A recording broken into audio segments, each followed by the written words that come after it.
Good morning student, मैं Girdhar Upadhyay 9th class के student अपना देखें। पहला पाठ साखियाँ कबीरदास का है। हम उनके जीवन के बारे में बता चुके थे। हाँ, तो ये हम साखियाँ पढ़ा चुके थे और रचनाएं हैं ये, ठीक ना। रचनाएं के बारे में भी बताए थे कि कबीरदास जो है कि बीजक लिखे थे, जिसको हम साखी शब्द रामायणी भी कहते हैं। तो उसमें से साखियां है जिसको हमें पढ़ना है ना। तो उसको आप लोग अपने बुक में देखें। मानसरोवर सुलभ जल हंसा केली कराही, मुक्ता फल मुक्ता चुगे अब उड़ी अनंत न जाए। कबीरदास जी कहते हैं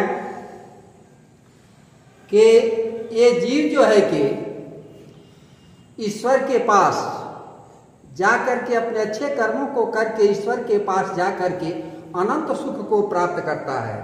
कहने का अर्थ है कि ये अमृत रूपी सरोवर में जाकर के एक क्रीड़ा कर रहा है और वहां पर मुक्ता फल चुन रहा है, अर्थात आनंद ही आनंद प्राप्त कर रहा है। तो मान लीजिए जिसको आनंद मिल रहा है और जो परमपिता परमेश्वर के पास है, उसको अब दूसरे किसी चीज की इच्छा नहीं है। उसी को कबीरदास ने लिखा है उड़ी अनंत न जाए, अर्थात वो अब दूसरे जगह नहीं जा सकता है। उसके बाद बच्चे दूसरा आपका उनका साखी है, प्रेमी को प्रेमी मिले, प्रेमी को प्रेमी मिले, प्रेमी ढूंढत मैं फिरूं प्रेमी मिला न कोय, प्रेमी को प्रेमी मिले सब विषय अमृत होय। कबीरदास जी कहते हैं कि मैं प्रेम करने वालों को ढूंढ रहा हूं जो मुझसे प्रेम करे, लेकिन इस संसार में कोई मुझसे प्रेम करने वाला दिखाई नहीं देता है। यदि मुझसे प्रेम करने वाला मिल जाए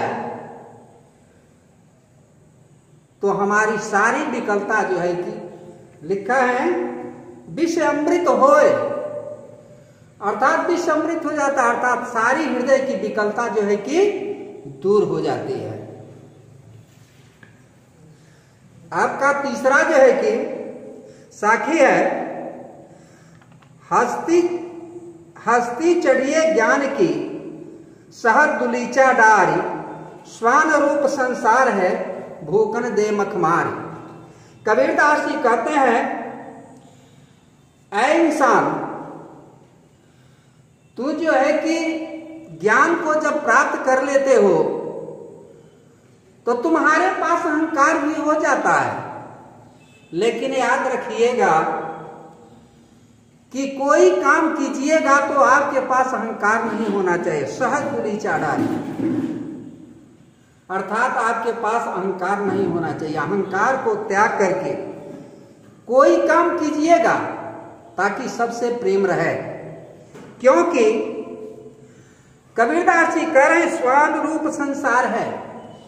स्वान माने कुत्ता, यह संसार जो है कि कुत्ते के समान है। थोड़ी सी कमियां लिखे हैं भूखन दे मखमारी, यदि थोड़ी भी कमियां आपके पास वो देख लेंगे तो आपका निंदा करने लगेंगे। चौथा है साखी, पखा पखी के कारण सब जग रहा गुलाम, निरख पख होई भजे सोही संत सुजान। कबीरदास जी कहते हैं यह दुनिया पक्ष और विपक्ष के चक्कर में पड़ करके अपने समय को खो दे रही है, अर्थात उसी में भूल गई है, भ्रमित हो गई है। निरख परख होई के अर्थात सिर्फ एक पक्ष में रहे।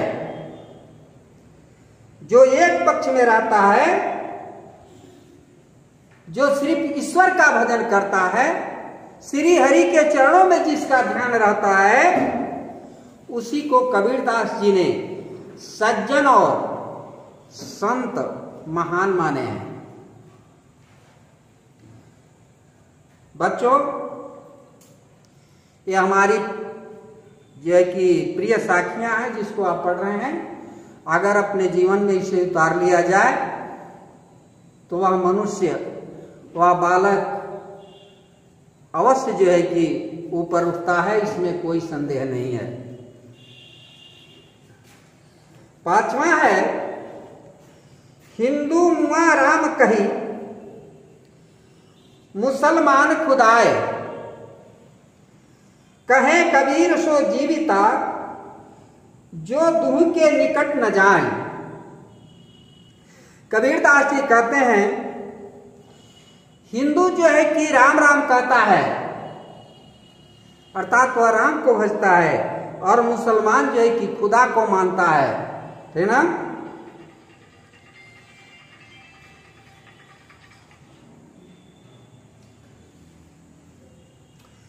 कबीरदास जी कहते हैं कि जो दोनों को फेर में नहीं रहता, सिर्फ एक ईश्वर में विश्वास रखता है कि सबका ईश्वर एक ही है,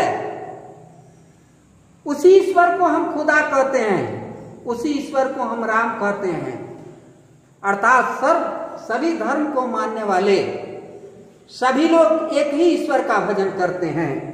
उसी को कबीरदास जी कहे कबीर सो जीविता दुई के निकट न जाए। जो इन सबों के चक्कर में नहीं पड़ता है, इस भ्रम में नहीं पड़ता है, वही जो है कि सच्चे ईश्वर को प्राप्त करता है,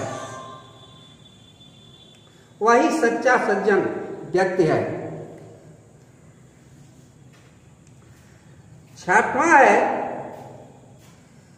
छठवां जो है कि साखी है, काबा फिर काशी भया रामई भया रहीम। काबा फिर काशी भया रामई भया रहीम,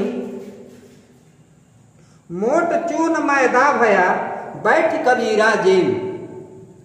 कबीरदास जी कहते हैं, काबा ही काशी है और काशी ही काबा है, इसमें कोई भेद नहीं है। कबीरदास जी कहते हैं कि हिंदू स्वर्ग को मानता है और मुसलमान जो है कि जन्नत को मानता है, लेकिन दोनों चीज एक ही है। उसी को यहां कबीरदास कहे हैं कि काबा ही काशी है और काशी ही काबा है। राम ही रहीम है और रहीम ही राम है। हम राम को मानते हैं, मुसलमान रहीम को मानते हैं, लेकिन ईश्वर एक ही है। दोनों नाम एक ही ईश्वर का है। जैसे उन्होंने नीचे उदाहरण दिया है, जैसे मोट चून मैदा भया बैठ कबीरा जीन। ये गेहूं से आटा बनता है और उसी आटे से मैदा बनता है। कबीरा कह रहे हैं, कबीरदास जी कह रहे हैं कि मैं उसी मैदा का जो है कि भोग लगाता हूं, ताकि सच्चे ईश्वर की प्राप्ति होती है उसी से। इसमें कोई भेद नहीं है। उसके बाद देखिए, ऊंचे कुल का जन्मिया जे करनिन ऊंचे होय। कबीरदास जी कहते हैं, ऊंचे कुल में जन्म लेने से आदमी महान नहीं बन जाता है। जे करनिन ऊंची होय, जिसका कर्म ऊंचा नहीं होता है। अगर कर्म उसका महान नहीं है तो ऊंचे खानदान में जन्म लेने से वो महान नहीं बन सकता। वो नीचे उदाहरण दे रहे हैं, सुवर्ण कलश सुरा भरा साधु निंदा सोई। जैसे सोने का यदि घड़ा है और उसमें जो है कि मदिरा भर दिया जाए तो ना साधु निंदा सोई, तो उस घड़े की भी निंदा होती है जो सोने का घड़ा है। इसी तरह से ऊंचे खानदान में जन्म लेने से आदमी महान नहीं होता, बल्कि अपने कर्म से महान होता है। अर्थात उस घड़े का कोई महत्व नहीं रह जाता, क्योंकि उसमें मदिरा भरा हुआ है। उसके बाद देखिए बच्चों, मोको कहाँ ढूंढो बंदो, मोको कहाँ ढूंढे बंदे, मैं तो तेरे पास में, ना मैं देवल ना मैं मस्जिद, ना काबे कैलाश में। कबीरदास जी कहते हैं उस ईश्वर को कहां कहां आप ढूंढ रहे हैं, वह न तो देवल मन मंदिर होता है, न वह ईश्वर मंदिर में है, न मस्जिद में है, न जो है कि कैलाश पर्वत पर निवास करता है। कबीरदास जी कहते हैं वह ईश्वर आपके पास में है।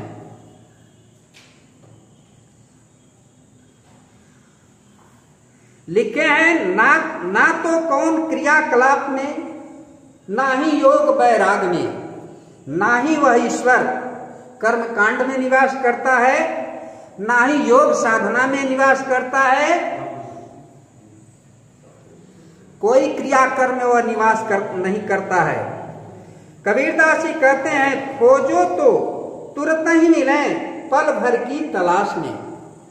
कबीरदास जी कहते हैं कि यदि ईश्वर को सच्चे रूप से यदि हम याद करते हैं और हमारा कर्म यदि महान है, तो पल भर में ईश्वर हमें प्राप्त हो जाएगा। कहें कबीर सुनो भाई साधो, सब श्वासों के श्वास में। कबीरदास जी कहते हैं कि ईश्वर कहता है वह कहां बसता है, तो हर श्वासों की श्वास में। जो सांस आपका आता और जाता है उसमें भी है, कहां नहीं है। इसको लिखे भी हैं कि हम में तुम में खड़क हम में सब में व्यापत राम। राम कहां नहीं है, हमारे में तुम्हारे में कण कण में जो है कि ईश्वर का वास होता है। बच्चे इस साखी को आप लोग दोहरा लीजिएगा, यही होमवर्क है।